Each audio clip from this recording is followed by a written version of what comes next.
Chapter 12. As Carol and Barbara pulled up to the restaurant, Carol wondered how the rest of the group had done. She had found church quite boring, though she felt like she'd done a good job of acting interested while she was there. David's sermon this week was even worse than last week. At least last week he had pretended not to be hateful, but this week's sermon was all about the evils of race mixing. Not that Carol had ever done it. She was asexual, so she didn't want to mix with anyone, and was annoyed by the fact that Chris seemed to be flirting with her, though she played along just enough to give him hope without giving in at all. Barbara had asked a lot of people questions about themselves, but none of the information she'd gathered had pointed directly to anything about Secret Hitler.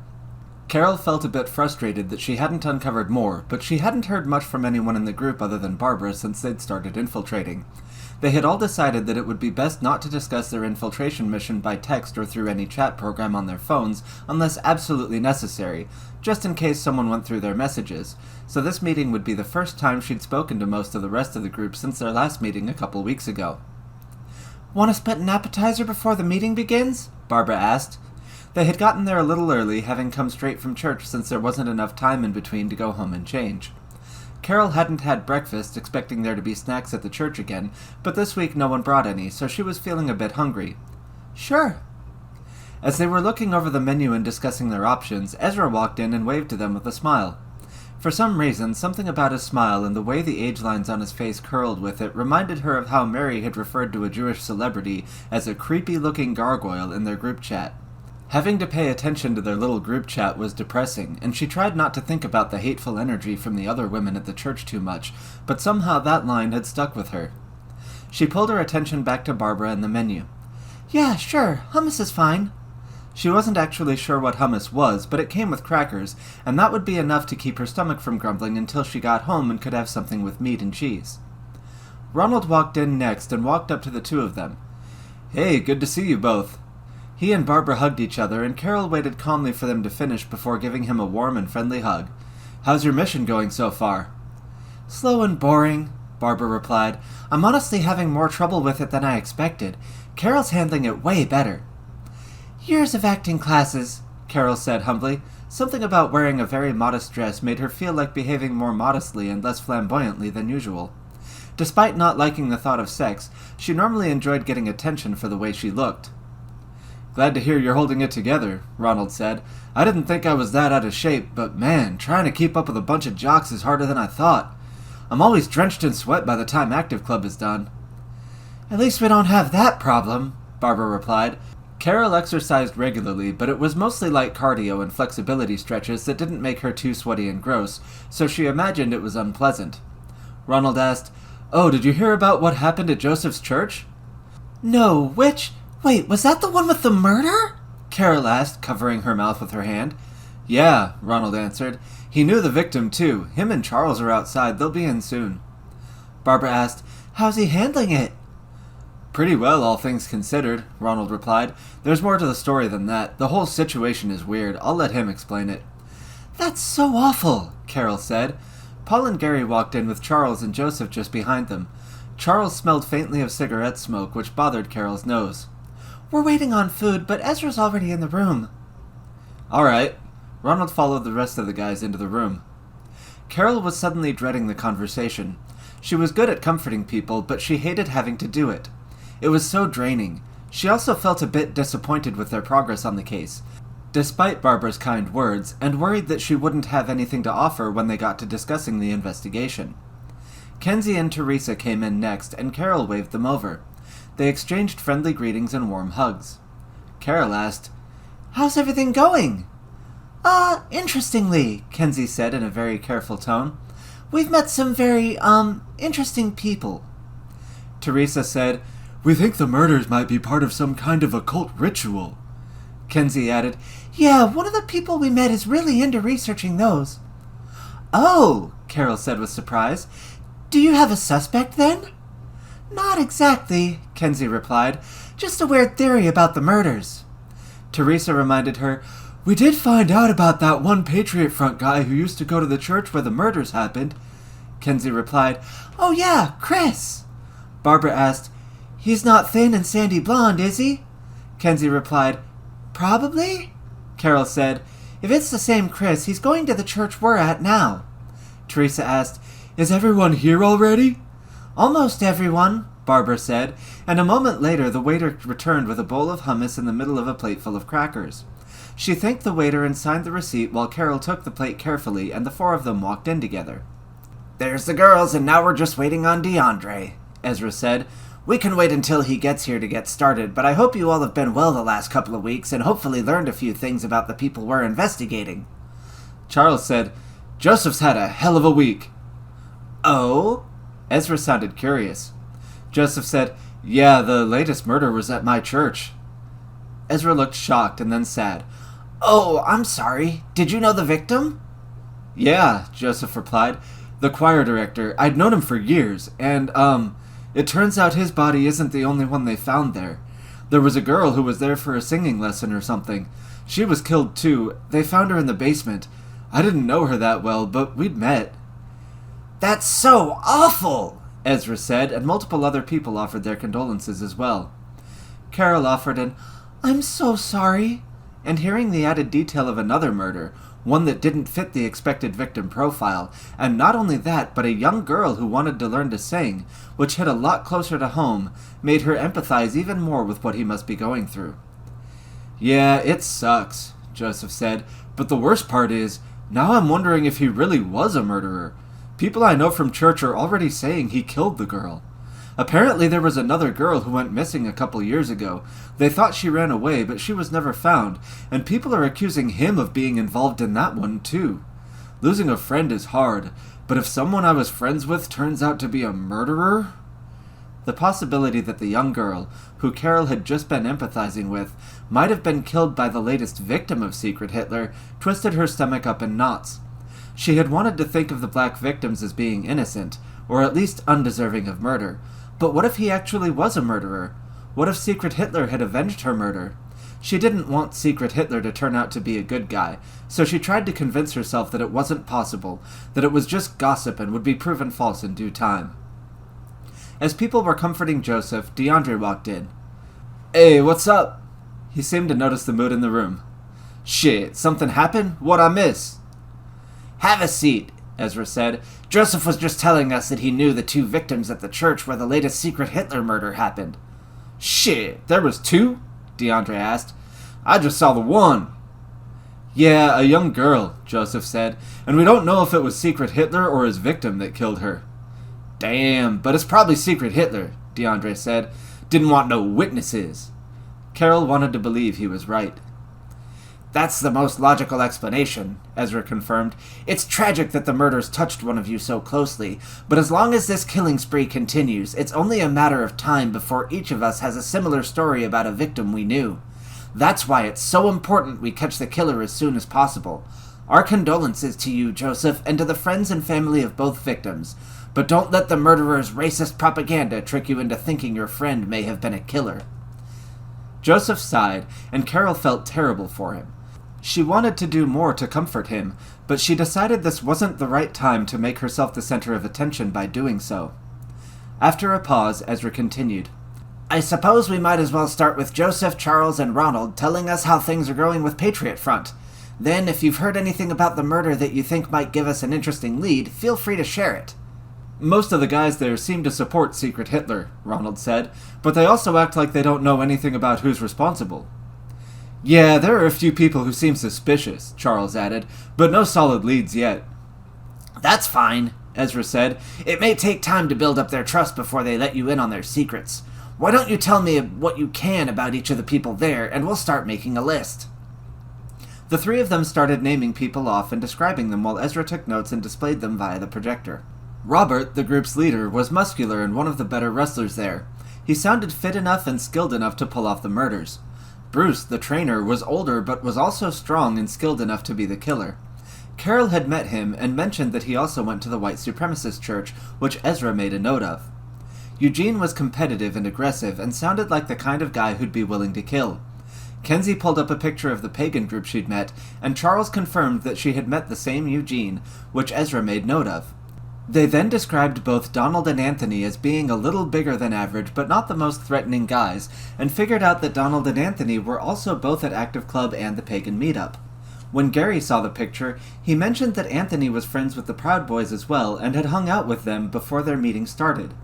Ezra made note of the fact that Anthony seemed to be active in many groups, and Joseph mentioned he was also active in Nova. Gary asked, "Nova? What's that?" "Oh, it's another white supremacist group that I got invited to at church," Joseph said. "That's a whole other thing. Let's finish off the Patriot Front people before we get into that." Another potential suspect was Graham, the tallest and one of the strongest guys in the group. DeAndre blurted out that Graham sounded just like one of the Proud Boys, which Gary and Paul confirmed as their descriptions of his appearance matched the person Charles, Ronald, and Joseph had met. Buck was also pretty tough, though he seemed less aggressive and more concerned with looking cool. As they described him, Barbara said she remembered him from the church, and Ezra made note of that. William was another possible suspect, very fit despite having joined only a few weeks before they did, and Joseph mentioned that he had also been at the Nova meeting. They also described Chris, Thomas, and Abraham, three of the less likely suspects. All three were thin and not the strongest or fastest people in the group, making it unlikely that they could be the killer, though of course it was possible they were involved in distributing propaganda. Ronald mentioned that Abraham seemed very supportive of Secret Hitler, so even though he probably wasn't dangerous enough to be the killer, he might be helping them with the propaganda campaign. They counted off the number of names and congratulated each other for having remembered everyone's names, even if it had taken all three of them to do it. Finally, it was time for Joseph to tell the rest of his story. "So after our first time at Active Club, I went to church the next day and ran into Will. I also ran into a couple people that said they were in Proud Boys, Zach Martin and Josh, Morgan, I think." Paul said, "Yeah, we met Zach and Josh." "Well, I ended up sitting by them," Joseph continued, "and Will sat by me. The priest, Father Eli, gave a sermon about how racism is bad and against Christianity and Jesus' teachings, and it seemed like they got annoyed by it even though Josh's girlfriend is Hispanic and they seem okay with them being together. But anyway, after the service was over, this guy named James Johnson, kind of an asshole, came over and started trying to talk Zach into quitting Proud Boys to join his group called Nova. Zach wasn't that interested, but since it sounded like they were even more racist than the Proud Boys, I decided to ask if I could check it out. William did too. Apparently he was interested in getting involved with more racist activism. But it's weird. William had never been to that church before, so it was almost like he followed me there, like he was trying to spy on me or something. Then he went out of his way to sit by me and wanted to join another racist group. I don't know, something's off about him. But James, yeah, he's a real racist asshole. Gave Zach shit about working with people of other races, gave Josh shit about having a girlfriend of another race, gave me shit for caring that our choir director got murdered when we found out about it at the Nova meeting. Which, that meeting was honestly kind of boring aside from that. William showed up, but Zach didn't. Robert, Bruce, and Anthony were there, and Robert's girlfriend Wendy seemed like she was the one organizing that side of things. Sounds like mainly all they do is put up more racist stickers while they're out putting up stickers for Patriot Front. So, kinda similar to Secret Hitler's early propaganda campaigns, but they don't put as much stuff up or get as much attention. Oh, and Bruce's wife was there, and some guy named David, who I think is the preacher at that church Carol and Barbara are investigating. So he's involved in more than just that, but their group isn't that big. "Yeah, David's the pastor," Barbara confirmed. Carol was actually surprised that more people from the church weren't part of Nova, but maybe they were just too lazy to go out and put up stickers. "So, yeah," Joseph continued, "I don't think anyone there that night could have pulled off the murders and then gone straight there, but since they're all out there putting up stickers, it's possible some people from their group also helped Secret Hitler spread propaganda. Or maybe Will is part of it and looking for people to recruit to help them spread more propaganda. I don't know, but it was a really weird coincidence that there was a murder at my church while I was at the Nova meeting that I found out about at my church. It makes me wonder if someone from Nova or Proud Boys has something to do with the murder of my church friends." "That is strange," Ezra confirmed, "and we'll have to find a way to keep tabs on William. It seems like Robert and Wendy are a big deal, running two groups that are doing racist propaganda. Even if we don't find out anything else, we at least know more about them and can hopefully expose them. Let's hear from Paul, DeAndre, and Gary next. What did you find at the Proud Boys meetup?" The three of them described Zach and his provocative behavior. Ezra mentioned that Zach was ex-military, but said even if he could pull off the murders, he was too drunk and loud not to tell people about it if he was involved, and thus not a likely suspect. They described Michael, who seemed too old to pull off the murders and hacking, Josh didn't seem that extreme, so he didn't seem like a likely suspect either. They described how Kenji seemed to support the murders and thought that Asians could pull them off, which made a few people laugh, but Carol found it concerning, not funny. Daniel, Graham, and Kenji had all thrown up Nazi salutes, so they counted Daniel and Graham among the more extreme members of the group who seemed more supportive of Secret Hitler, and Ezra said they must be new members who weren't in the group when he was part of it. Richard was also new, and they weren't sure what to think of him, since all Gary and DeAndre really remembered about him were the dick jokes and getting punched a lot for his second degree. Gary told the story of Daniel pushing them to try Malort, trying to make it sound funny, but Paul and DeAndre's reactions just made it sound gross to Carol, and she wondered why guys found that kind of thing funny. They brought up Anthony and Mark, neither of whom were actually members, and how Mark was trying to talk everyone into going to the Third Eye Carnival, which sounded to them like an event for racist people of all races. Paul then mentioned that he'd been invited to the Libertarian dinner by Mark, and he and Richard had both gone. That dinner was weird. Like, most of the libertarians I've met before this, both online and at political events, have been white, and even if I didn't agree with them on a lot of things, at least they could admit that the police were racist and there was some systemic inequality that needed fixing. But this group, half of them were people of color, and basically all of them were racist. They all hate the Jews, and they think Jeffrey Epstein is proof of some big Jewish conspiracy to take over the world or something. It's ridiculous. But the weird part to me was that nobody was really bothered by Secret Hitler's propaganda. They think a lot of it is true. Even the black people there said they weren't scared of him because he supposedly only kills criminals, and they're not criminals. The only problem they had was if it turns out to be part of something bigger, some grand conspiracy to impose a police state and technocratic control scheme or something like that. Ezra looked worried for a fleeting moment, then wiped the look off his face.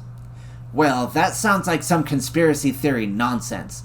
But if they all support Secret Hitler, it's possible some of them are secretly involved. Why don't you tell us who was there? Carol wondered why he'd looked worried by Paul talking about it being part of a bigger conspiracy, but she didn't think there was too much risk of Paul falling for something like that. He was smart and friendly, and she respected the way he tried to live by his beliefs, even if she'd never been impressed enough overall by him to try to get to know him well.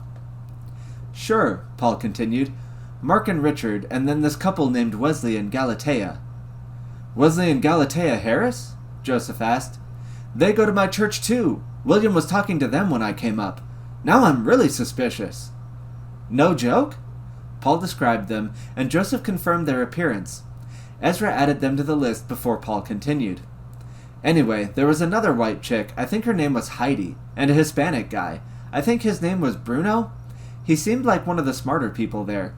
Then the black couple, Malik and, Kiara, something like that. I think they're both planning to perform at that Third Eye Carnival thing. Well, let's see if we can look them up that way, Ezra said, pulling up a web browser and searching for the event. He found the website, which had a list of performers and special guests. Sure enough, Kiara Reynolds was listed as a comedian, and Malik's picture was posted under the performers with the name Black Lie T. Okay, I'll make note of that. Perhaps we can get some of the local Antifa to protest this event for hosting racist performers and get them cancelled. That's a good idea, Paul said. I don't like the idea of normalizing non-white white supremacy. We'll do what we can to deal with them. If there's nothing else, let's move on to Barbara and Carol. Did you find any leads at the church? Carol helped Barbara list off the people they'd met. David, the preacher, seemed small and meek enough not to be the murderer, but they wondered if he could be recruiting people from his church into Patriot Front, Nova, or Secret Hitler, though Joseph said he seemed more interested in getting people at the Nova meeting to go to his church, and Barbara admitted he hadn't tried to recruit anyone into Nova. They talked about Bruce and his wife Natalie, who made it that morning, and how he seemed to be a big supporter of the church while Natalie seemed disinterested in the church, but supportive of its racial politics. They mentioned Buck and described his girlfriend Mary, and how she seemed to be helping David and the church make their videos. As they described Michael and Chris, they wondered if they could be the same Michael from Proud Boys and Chris from Patriot Front, and it sounded like they were, which Ezra noted. Sandra had seemed cold towards them, which surprised them as she was the only other single woman there. They mentioned that Mary had invited them to a chat group to plan a girls' night for the women at the church, and they were planning on going to see if the churchwomen had any interesting gossip to share that might give them more information on what people at the church were up to. They hadn't gotten the names of the older couple, and only knew the chat names of the wives in the two couples with young kids, who seemed like they probably didn't have the time to devote to political action, let alone murder. As they talked a bit about the two church services they'd attended, how the first sermon had twisted verses about being willing to criticize your family if they failed to live a moral life into some weird argument for why Jesus wants you to love your race more, and how that morning's sermon had taken some verses from the Old Testament about not mixing with a specific tribe the Israelites were at war with and turned it into an argument for why all race mixing is evil and ungodly, Carol felt a bit disappointed that they hadn't had anything as interesting to talk about as Joseph and Paul. The church people were mostly boring, and they hadn't gotten invited to any other groups, just the ladies' night. Heck, there were barely any single guys there to work for information aside from Chris, who the first group had already dismissed as one of the less extreme people, and David, who seemed too cautious to fall for that. "All right, now for Kenzie and Teresa," Ezra continued. "How did your meeting with the Asatru Folk Assembly go?" "They were interesting," Kenzie began. "I'll send you the photo they posted so you can put faces with some of the names." It took Ezra a minute to pull up the photo once she'd sent it, but once they were all looking at it, Kenzie and Teresa described Robin, the organizer, and her boyfriend, Ray. Ray seemed fit enough to potentially be the killer, and Robin looked athletic for a woman. Anthony was there too, but they didn't have much to add since the first two groups had already described him well enough. They said Eugene seemed to be the most extreme racist in the group, but as they described meeting Thomas and Miranda on the trail, they pointed out that Donald and Thomas seemed comfortable having a non-white friend, and Ray and Robin had hung out with her the following week. They then described the evening with Archer and Willow, and how the two of them were very into the occult. They discussed Willow's theory that the killings were occult ritual murders, which seemed to interest quite a few people in the room, though Ezra seemed to want to dismiss the idea as just another conspiracy theory. Carol again found his behavior odd, just like his reaction to Paul's explanation of the libertarians' conspiracy theories, but she assumed he was simply fed up with hearing conspiracy theories after his time listening to them in the Proud Boys. After the murder at Joseph's church, she didn't think it was wise to dismiss the possibility that whoever was doing this might have some kind of religious motivation for performing ritualized killings, and Joseph seemed to agree with her when she said so, but some of the other people in the group were more dismissive. "Okay, well that's a lot of good information," Ezra said, seemingly trying to wrap up the discussion on occult ritual murders and bring the room back to order. "If nothing else, we now have the names of many of the most active white supremacists in the city. We found out about a racist event that we can hopefully shut down that we might never have heard about otherwise. We've learned that Joseph's church is infested with racists, and with the most recent murder happening there, hopefully your priest will take a more active role in driving the hateful bigots out of his church. Even though we haven't found any conclusive evidence of any of them being involved with Secret Hitler, you've already done a lot, and you've begun to earn the trust of these people so that you can find out more from them in the future. One more thing before we wrap up for the day. Last week we decided against making a chat group for this group, and talked about changing your privacy settings and removing some chat programs from your phones or disabling notifications when you're meeting people from these groups to make sure you don't get found out. Well, I found an app that we can use to message each other without being found out even if someone grabs your phone. It shows up as a game app, but if you load the game and go into settings and click the right thing, it brings up a private messaging app. So unless you actually go into the app and look there, nobody will realize it's a messaging app and they won't find messages to the group. I'd like you all to download it, and we'll set up a group chat. Just make sure you don't check it while anyone from the groups you're investigating are around. Ezra helped them find and install the app, and showed them how to open the secret messenger function. Carol was amused, and using it made her feel more like a spy in a movie. Everyone got their chat names set up, and a few people posted little hello messages to the group just to make sure it worked. Carol said, "It's starting to feel like we're real spies, isn't it? I feel so cool, even if the lame church racists are boring. It's too bad spies usually never get famous, but maybe we'll be like Garbo and be so useful against Secret Hitler that people will talk about us for decades." DeAndre asked, "Who's Garbo?" Carol replied, "He was a spy during World War II. He fed the Nazis a bunch of fake information, made them divert their military, which cost them some big battles, but always gave them just enough of the truth to keep them following his lead. He was truly a master of spycraft. He even managed to become famous while being a successful double agent. I've been reading about him to get myself hyped up to trick our enemies into telling us what we need to know." Charles said, "Wow, sounds like a cool guy. I don't know if I could pull something like that off." Carol continued, "Yeah, he kept them fooled for years by giving them useful information, just a little too late for it to actually be useful, so they'd believe him when he gave them bad information that made them do something stupid. I mean, they're Nazis, so they're dumb and not that hard to fool, but he managed to make the most of it, and I'll be looking for ways to trick these Nazis into giving up their secrets." "I'm sure you will. If you really do manage to take Secret Hitler down, I'm sure you'll at least make Wikipedia," Ezra said. "Anyway, thank you all for your help so far, and I hope you can all continue to work together on this. That's all for this week's meeting. We should meet up again in 2 weeks. Let me know using the secret chat if we need to change the time for you to make it. I really appreciate the work you all are doing. I know it's not easy having to put up with all the hateful bigotry these people spew." "Nah, it was kind of fun shit-talking them crackers," DeAndre said, and everyone laughed. Ezra replied, "Well, good. At least you can have some fun with it." Ronald said, "It's not easy, but I think I've already lost a few pounds." "Yeah, training with Nazis is actually kind of fun," Charles added. "It really makes me want to learn to fight better so I can take all those assholes on when this is over." Ezra smiled. Good, good. We'll need some of that fighting spirit to protect their victims." "Hey, Joseph, do you want some help infiltrating Nova?" Carol asked, wanting another way to participate. Sure." Joseph seemed pleasantly surprised. I guess I can tell them you're a friend of mine, or just ask Bruce and David if there's more you can do to help. Maybe they'll invite you." "Yeah, I'll do that," Carol said, "and see if they drop any hints about Secret Hitler that way, just in case." "Sounds good," Joseph replied. Should we admit that we know each other?"